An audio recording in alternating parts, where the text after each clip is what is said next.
Hello YouTube, D-Deckin here, and as you can see on my screen, I have finally achieved Duel Level Max for the 2019 World Championship Qualifiers in Duel Links.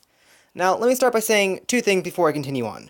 First, if you hear this gurgling sound in the background, I don't know why, but there are frogs in the front yard, there are frogs in the backyard, there are frogs on my roof, and I'm on the second floor.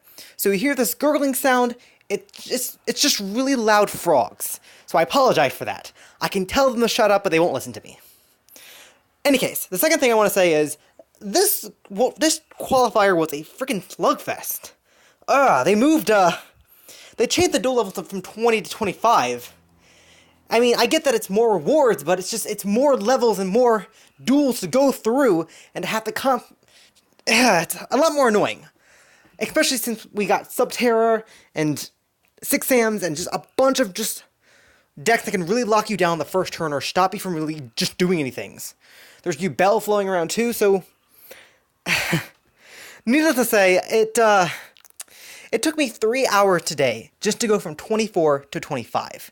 I got to skip the first 10 levels because I was in Platinum.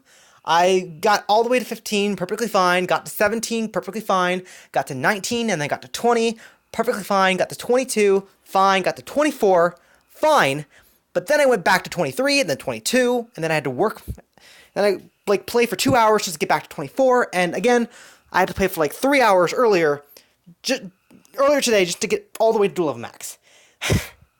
This has been just a slugfest. Let me just say that.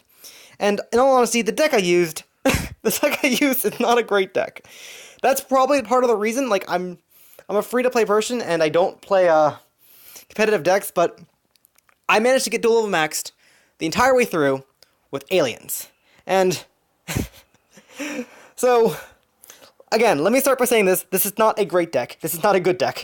This is a deck that has situations where it's okay, and I was able to win because of that. So, I was able to get I dual level max with aliens in the last last Casey Cup. And I did that because, Ancient Gear was big, and I was able to use Skullmeister.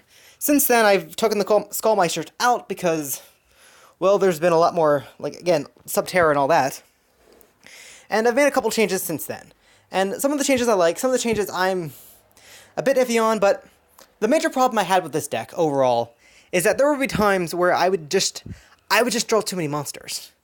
Or my opening hand would be Zorc Overlord and then Zorc Mach and then just 2 A-cells. Or I would not draw A-cell at all. Or this deck had a lot of consistency problems. In the situations where I was able to get what I needed, I was able to do the Overlord Warrior OTK, I was able to steal my opponent's monsters first turn. Just earlier, on the climb up back up to, from 24 to Duel of Max, I faced a Mass Tribute Subterra player. I had the hand, so I was able to steal their Subterra Nemesis Warrior before they got the skill off, and just punch them down from there. So, so speaking of the matches, Subterra was terrible. So, Alien requires you to put A counters on monsters, preferably your opponents. And the only way to do that is if they're face up. Subterra doesn't care, they put it face down. So, the only instance where I was able to actually beat Subterra is in situations where I would be able to open with Treacherous Trap Hole, or I somehow got, a Mateys out, or in very few cases, I was able to, Brainwashing Beam, or one of their hype beat monsters, take control of it, and if they set it down for whatever reason, then I got to keep it. That's the best. That is an interaction that a lot of people don't realize, is that when you do steal monsters with Brainwashing Beam, if they set it, you keep the monster. It doesn't go back. It's not econ. It stays. So that's something that came up a couple times, but didn't come up in the later half. Only in the early half. Six Sams, for whatever reason, were a lot more difficult this time around.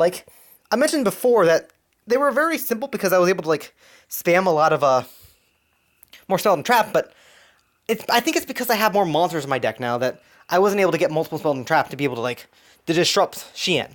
Like, I did that once or twice, but then they just had more answers. Like, they hit 6 Sams a while back by eliminating their, I think, Dojo or whatever. And they're even more consistent now than ever. Like, how does that work? It's a pain. So yeah, the changes I did make, I added Snipe Hunter. Snipe Hunter I mainly did for the Subterra matchup because, like, the strongest monster I can naturally make that isn't Zorc is Overlord. And Overlord has only 22 attack. And their lowest defense is, well, technically it's 18, but the lowest defense that they normally summon is 26. So, just casually beating over monsters is not really a thing.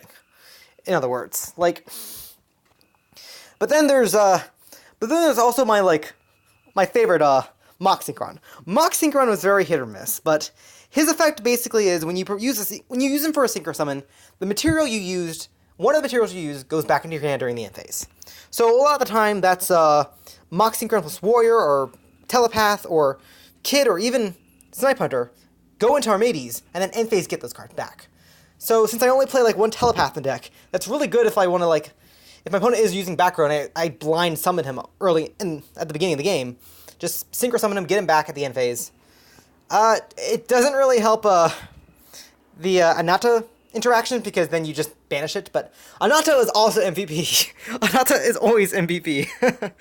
The ability just to randomly start popping cards is great, unless it's the, Yubel matchup, in which case you have to pop a lot of things, or else you're not getting anywhere, but...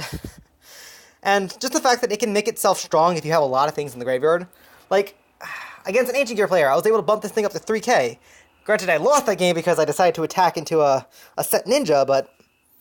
That's on me, but...